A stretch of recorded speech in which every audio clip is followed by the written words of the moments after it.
안녕하세요. 천프로입니다. 2023년 6월 12일 천프로 마감 시향이고요. 지난주 금요일 미증시가 좀 강한 보합으로 마감을 했었죠. 그리고 이제 오늘 같은 경우에 국내 증시는 그냥 보합, 코스피는 0.45% 좀 하락을 했고, 코스닥 같은 경우 0.23%좀 상승 마감을 했습니다. 그래도 뭐 거의 보합권에서 유지를 했다라고 좀 보시면 좋을 것 같고, 어쨌든 코스피는 2600선을 돌파한 이후에 버텨주고 있는 상황이고요.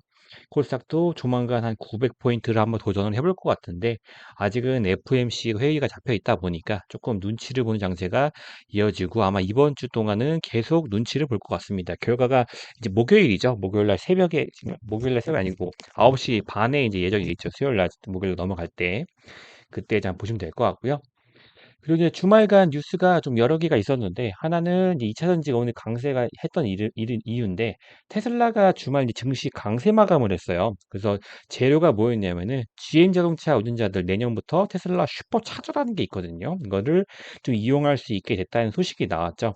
근데 요번에 그 머스크 같은 경우에 중국에도 방문을 하고 여러 가지로 뭐 배터리, 전기차 관련해서 좀 이슈를 좀 많이 만들어내고 있어요. 실제로 테슬라 자체가 뭐 차가 좀 좋은 것도 있지만 뭐 문이 안 열려서 화재가 나서 이제 죽은 사람도 있고 뭐 자율주행 중에 뭐 사고가 난 경우도 실제로 있었죠. 그래서 뭐 어쨌든 이슈가 있긴 해도 어쨌든 테슬라라는 게 전기차에서는 가장 혁신적인 그러니까 뭐 삼성전자랑 비교할 수 있는 뭐 애플 같은 경우에도 핸드폰으로 좀 혁신적이잖아요. 그런 것처럼 전기차에서도 현대차, 뭐 기아도 굉장히 좀 앞서 나가려고 하지만 어쨌든 혁신은 이제 테슬라에 있기 때문에 모든 이슈가 그쪽에 다 잡혀 있는 걸로 지금 보이고 있어요. 그럼 이런 이슈 여러 가지 때문에 이제 테슬라가 200달러를 돌파를 했고 어쨌든 이것 때문에 2차 전지도 관련주 강세가 좀 있었습니다.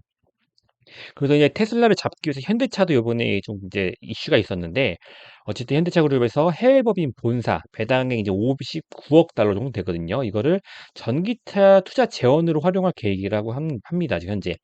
근데 거시적인 관점으로 봤을 때 어쨌든 2030년에 전기차로 디젤이라든지 경유차 전부 다 이게 변경을 해줘야 되기 때문에 지금 뭐 2023년이지만 7년 안에 전기차를 어쨌든 잡아줘야 돼요. 그래서 30년이 딱 됐을 때 전기차를 딱 시작하는 게 아니고 그 전부터 빌드업이라는 걸 해서 시장 점유율을 잡아놔야 2030년도 이제 되게 2028년부터 전기차를 좀 많이 사겠죠. 그때 뭐 2027년 정도 넘어가면은 이제 그동안 만들고 있던 이제 디젤차 그런 경유차 이런 걸 이제 당연히 비중을 줄일 거고 생산 자체를 아마 줄일 거고 전기차를 그때부터 늘려 나갈 겁니다. 2030년에 딱 되는 게 아니니까요. 그래서 지금 현재가 중요한데 어쨌든 현대라든지 기아, 기아차 같은 경우에는 노조, 현대차 둘 다 노조에 좀 악재가 있는데 어쨌든 뭐 투자를 같이 계속 하고 있는 것 같아요. 근데 이거 정부 측에서 좀 잡아줘야 될 게 어쨌든 회사가 크려면은 노조를 잡아줘야 돼요. 노조를 노조가 잡혀야 회사가 살아가는 거고 노조 협상을 맨날 하지만 항상 뭐 아마 회사 입장에서는 일을 해야 되고 장비차를 생산해야 되기 때문에 노조 쪽에 이제 조금 그 제안하는 걸 많이 받아주고 있는 것 같아요. 제가 봤을 때는. 근데 요번에 뭐 주 4일제라든지 그런 거 이슈 보면 솔직히 좀 심했죠. 그렇기 때문에 조금 회사 자체 존속에 대해서 조금 위험할 수가 있지만 어쨌든 회사는 앞으로 가고 있는데 회사 직원들은 따라가지 못하는 것 같아요. 제 개인적으로는. 그래서 뭐 아마 노조 입장에서는 진짜 정말 회사에서 뭐 직원들한테 정말 안 좋게 하는 것도 있고 당연히 있겠죠. 없는 건 아니겠지만은 그래도 장기적으로 봤을 때는 얘가 방향성 자체가 앞이거든요. 그래서 이런 걸 좀 잘 따라줬으면 좋겠는데 어쨌든 뭐 저 지난주 금요일도 그렇지만 주가가 많이 힘을 못 쓰는 거는 이제 노조 영향이 좀 큰 것 같습니다. 그리고 이 전기차 투자를 하더라도 계속 제동이 걸리면은 이게 안 갈 수도 있겠죠. 사실 테슬라 이상으로 잡아야 되는 건데 지금 막 달려나가야 되는 시점인데 이게 문제가 발생하다 보니까 조금 그렇지 않나라는 좀 생각이 듭니다. 그리고 이제 소방청에서 이제 9일자로 이제 주유소 내 연료전지 설치가 허용이 됐어요. 이제 그동안은 이제 안 됐었는데 이번에 이제 9일부터 이게 설치가 허용이 되다 보니까 전기차 이제 예를 들어서 내가 이제 운전을 해서 휘발유나 경유를 이렇게 넣는 주유소에 갔을 때 전기차 충전이 가능하죠. 근데 이게 한 번 할 때 제주도 가보신 분들 아마 제주도는 이게 굉장히 많아요. 저도 이제 작년에 제주로 갔었을 때 전기차를 탔었는데 어, 뭐 어딜 가나 다 출근 이렇게 주차를 해놓고 관광지를 보고는 다 충전이 되고 이런 식으로 다 할 수 있었는데 현재는 이제 뭐 서울권, 경기권에는 이제 좀 많이 부족했죠. 그리고 충전 시간이 뭐 40분, 50분 이렇게 해야 풀 충전이 되다 보니까 조금 그랬었는데 어쨌든 이런 이게 하나하나가 해결이 되면은 전기차도 많이 가고 지금은 시간이 많이 걸리지만은 저희 옛날 핸드폰도 스마트폰 생각해 보시면은 충전하는데 2시간 걸려고 그랬는데 요새 뭐 급속 충전하면 뭐 30분, 20분이면 어느 정도 사용 가능할 정도로 충전이 되죠. 그런 것처럼 이게 좀 많이 좀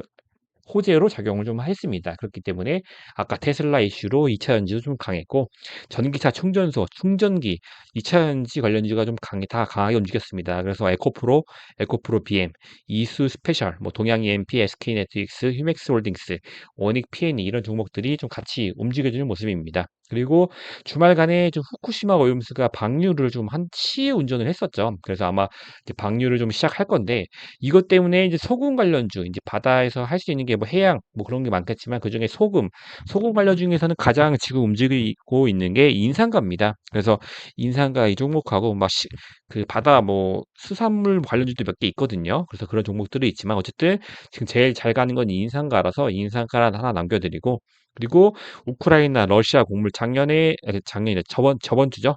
댐을 폭발했죠, 러시아에서. 그렇기 때문에 막 침수가 발생을 하고 그리고 이제 분뇨 같은 게 이제 그 농장 그 논밭으로 막 이슈가 되다 보니까 좀 냄새가 많이 난다 그러더라고요. 다 폐기 처분해야 되고 그렇게 그래서 이제 우크라이나 땅 자체가 크림반도라에서 이제 세계 최고 이제 곡창 지대 중에 하나인데 거기에 문제가 발생하다 보니까 이제 곡물 재건 관련주도 조금씩 움직여졌습니다. 그리고 이제 앞으로 방향성 자체가 이번 주에 이제 FOMC 회의가 있는데 그게 잘 해결돼야 되겠지만 어쨌든 지금 계속 봐야 되는 거는 2차 전지 반도체입니다. 지금 이제 강하게 움직였던 게 이런 섹터들이긴 하지만 그 2, 3년 동안 그리고 이제 금리 인하 뉴스가 나와서 연말에 조금 올라갈 수 있다고 했죠. 그래서 아마 올라갈 때도 가장 지금 현재 기준으로 봤을 때는 가장 치고 나갈 수 있는 게 이 섹터들이에요. 처음에는 뭐 삼성전자, 에코프로 이런 게 가겠지만 그 다음에는 이제 부품주 이런 게 강하게 갈 수가 있거든요. 시가총액이 있다 보니까. 그래서 이런 걸 좀 지속적으로 보시는 게 좋습니다. 그래서 제가 안내드리는 것도 이런 종목들 위주로 좀 안내드리고 있죠. 첨프로 관심 종목으로는 비슷합니다. 유료 같은 경우에도 이제 히토류 페라이트 관련주고, 어쨌든 뭐 미중 갈등 심화되면서 움직인 종목이죠. 아직은 뭐 계속 바닥에서 힘을 못 쓰고 있는데, 이러고 갑자기 막 올리는 게 이런 종목들이거든요. 이 종목 자체도 해칭 테마도 좀 하기 때문에, 이때도 이제 페라이트로 많이 갔었죠. 그 다음에 좀 안 가고 좀 하락을 한 상태인데, 저점을 크게 이탈을 하고 있지는 않은 것 같아요. 그래서 지금 여기 사셨을 때 좀 부담 없는 자리이기도 하고 좀 괜찮은 자리인 것 같아요. 그래서 잡으시면은 좀 수익이 나시지 않을까. 그리고 이제 세종공업도 한 1% 정도 수익 구간인데 지금 현재 이제 오늘 바닥에 밑꼬리가 보였죠. 계속 이제 올라가려고 밑꼬리를 달고 오늘은 밑꼬리 보이고 이렇게 나오다 또 급등이 나오는 거거든요. 그래서 세종공업도 보시면 좋을 것 같고 칩슨 미디어도 이제 오늘 밑꼬리, 지난주 금요일 밑꼬리 계속 달고 있어요. 그렇기 때문에 긍정적인 모습, 이제 당장이라도 좀 바로 이제 밑꼬리라는 게 내려왔을 때 누군가 샀기 때문에 올라가는 거죠. 그래서 떨어지면 누군가 사는 이게 뭔가 있다는 거겠죠. 뭐 기관이라든지 외국인이라든지 이 종목을 좋게 보는 이제 집단에서 좀 싸게 왔을 때 계속 사가는 것 같습니다. 그래서 이런 종목까지도 잘 보시면 좋을 것 같습니다. 첨프로 간 종목 같은 경우에는 이제 메타버스 관련주인데, 지난주 이제 그 WWDC 이후에 이슈가 없다 보니까 좀 아직 힘을 못 쓰고 있는데, 어쨌든 방향성 자체가 메타버스가 미래 테마죠. 미래 먹거리 테마. 실제로 뭐 그걸로 게임을 하고, 이제 가상현실에서 친구들을 만나고, 이럴 때까지는 이제 이어질지 않을지는 잘 모르겠지만, 어쨌든 이런 메타버스 관련주도 갈 수 있고요.